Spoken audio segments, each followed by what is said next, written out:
ఖమ్మంలో ఉద్రిక్తత పరిస్థితి నెలకొంది. వరదల నేపథ్యంలో పరామర్శకు వెళ్లిన బీఆర్ఎస్ నేతలకు నిరసన తగిలింది. నేతల వాహనాలపై రాళ్లు విసిరారు అక్కడి ప్రజలు.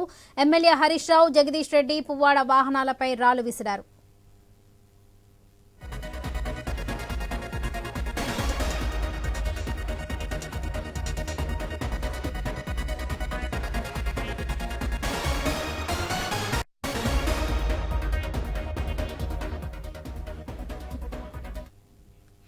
ఖమ్మంలో ఉద్రిక్త పరిస్థితి నెలకొంది. వరదల నేపథ్యంలో పరామర్శకు వెళ్లిన బీఆర్ఎస్ నేతలకు నిరసన తగిలింది. నేతల వాహనాలపై రాళ్లు విసిరారు అక్కడి ప్రజలు. ఎమ్మెల్యే హరీష్ రావు, జగదీష్ రెడ్డి, పువ్వాడ వాహనాలపై రాళ్లు విసిరారు. ఇదే విషయానికి సంబంధించి మరిన్ని అప్డేట్స్ మా ప్రతినిధి నవీన్ అందిస్తారు. నవీన్, చెప్పండి.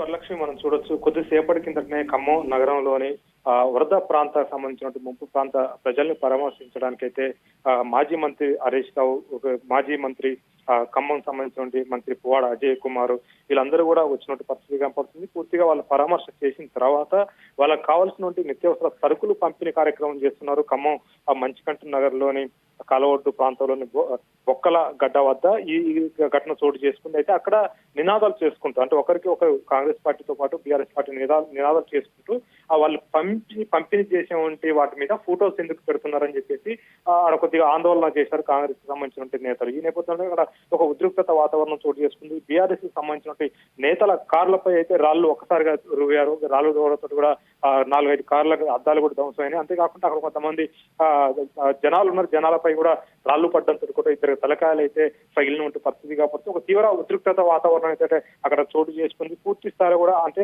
వరద బాధితకు సంబంధించిన బాధితులకి వాళ్ళు పంపిణీ చేయడానికి వచ్చినప్పుడు ఈ రెండు వర్గాలు అంటే పార్టీకి సంబంధించిన ఘర్షణ చోటు చేసుకుందని చెప్పుకోవచ్చు. ఎందుకంటే రెండు పార్టీలకు సంబంధించి బీఆర్ఎస్ సంబంధించినటువంటి వ్యక్తులు పంపిణీ చేసే వాటి మీద ఫోటోస్ ఉన్నాయి. అయితే ఫోటోస్ తోటి ఎందుకు పంపిణీ చేస్తున్నామని చెప్పేసి కాంగ్రెస్ నేతలు క్వశ్చన్ చేయడం, అక్కడ ఉన్న వాళ్ళు కొంచెం విమర్శలు చేయడంతో కూడా ఆడ ఒక ఉద్రిక్తత వాతావరణం చోటు చేస్తుంది. ఒకరిపై ఒకరు మాటల యుద్ధంతో స్టార్ట్ అయ్యి అది రాష్ట్రకి చివరికి చెనికి గాలివానై పెద్ద దుమారం వేసిన పరిస్థితి కాబట్టి ఒక్కసారిగా పక్కనే ఉన్నటువంటి రాళ్ల కంకర ఏదైతుందో కంకర రాళ్లు తీసుకుని అయితే ఒకరిపై ఒకరు దూకున్నారో అక్కడే నేతలకు సంబంధించి మంత్రులకు సంబంధించిన కార్లు సంబంధించి అక్కడే ఉంటే ఆ కార్లపై కూడా రాళ్లు రువ్వడంతో కూడా అద్దాలు అయితే ధ్వంసమైన పరిస్థితి కాబట్టి దీనిపై పూర్తిగా మనం చూడొచ్చు. ఎంపీ నామాగూరు అక్కడ మాజీ ఎంపీ నామా నాగేశ్వరరావు ఉన్నాడు. అదేవిధంగా హరీష్ రావుకు సంబంధించిన వెహికల్ ఉంది. మాజీ మంత్రి పువ్వాడకు సంబంధించినటువంటి వెహికల్ కూడా అక్కడే ఉన్నటువంటి పరిస్థితి పడుతుంది. పూర్తి స్థాయిగా ఈ వాహనాలు మొత్తం కూడా ధ్వంసమైనటువంటి పరిస్థితి ఉంది. అక్కడ పోలీసులు కూడా చేరుకున్నారు. అక్కడ పూర్తి స్థాయి కూడా ఎవరైతే రాళ్లు రువ్వారో వాళ్ళని అదుపులోకి తీసుకునే ప్రయత్నం కూడా అక్కడ చేస్తున్నారు. ఇంకా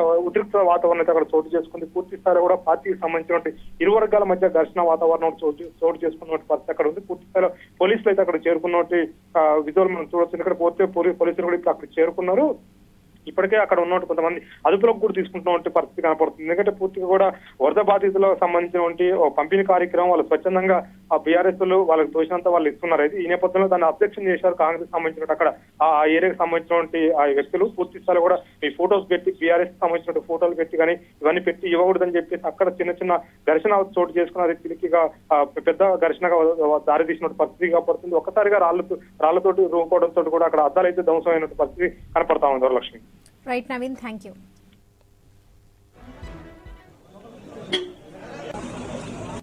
నిన్న నేనేం మాట్లాడిండు మీరు చూడలేదా బ్రదర్? సూర్యాపేటలో మా మీద బురద చల్లిండు, పొద్దున చిట్చాట్ లో మమ్మల్ని తిట్టిండు. నిన్న వీళ్ళు కలెక్టరేట్ లో మీటింగ్ పెట్టి రివ్యూ చేసిండ్రా బైసాబ్? మీరే ఉన్నారు కదా. 6 ఉపన్యాసం కొట్టిరు. బయటకెళ్ళి వచ్చిన వాళ్ళు 2 జిల్లా మంత్రులు, 3 ముఖ్యమంత్రి, 6 ఉపన్యాసం కొట్టిరు తప్ప జిల్లాలో పంట నష్టం ఎంత జరిగింది, ప్రాణ నష్టం ఎంత జరిగింది, ఆస్తి నష్టం ఎంత జరిగింది, రీహాబిలిటేషన్ క్యాంప్ లో ఎంతమందిని పెట్టినారు, ఎంతమందికి అన్నం పెడుతున్నారు, కరెంటు పునరుద్ధరణ ఎప్పుడు జరుగుతుంది, ఏం చేద్దాము అనే ఒక ప్రణాళిక గురించి మాట్లాడిందా? కలెక్టరేట్ రివ్యూలో మీరే ఉన్నారు కదా. 6 ఉపన్యాసం కొట్టిండ్రు. గంటన్నర సేపు ఉపన్యాసం కొట్టిండ్రు తప్ప రివ్యూ తక్కువ, ఉపన్యాసం ఎక్కువ. ఆ ఉపన్యాసం ఏంటి? ప్రతిపక్షాలు తిట్టుడు, మా మీద బురద జల్లుడు. అంతకు మించి అసలు మీరు చేయాల్సిన పని ఏంది? Where is the seriousness? 3 మంత్రులు ఫెయిల్ అయిందని ముఖ్యమంత్రి బయలుదేరిండు. మనం చూడలేదా నిన్న? మంత్రుల మీద ప్రజలు తిరగబడ్డారు, తీవ్రమైన ఆవేశాలు వ్యక్తం చేశారు. సరి చేసుకోండి, ప్రజలకు సేవ చేయండి, ప్రజలకు ఇచ్చిన మాట నిలబెట్టుకోండి. అది మీకు చేత కాదు. మేమొస్తే చివరికి మా మీద కూడా దాడి చేసే ప్రయత్నం చేయాలి.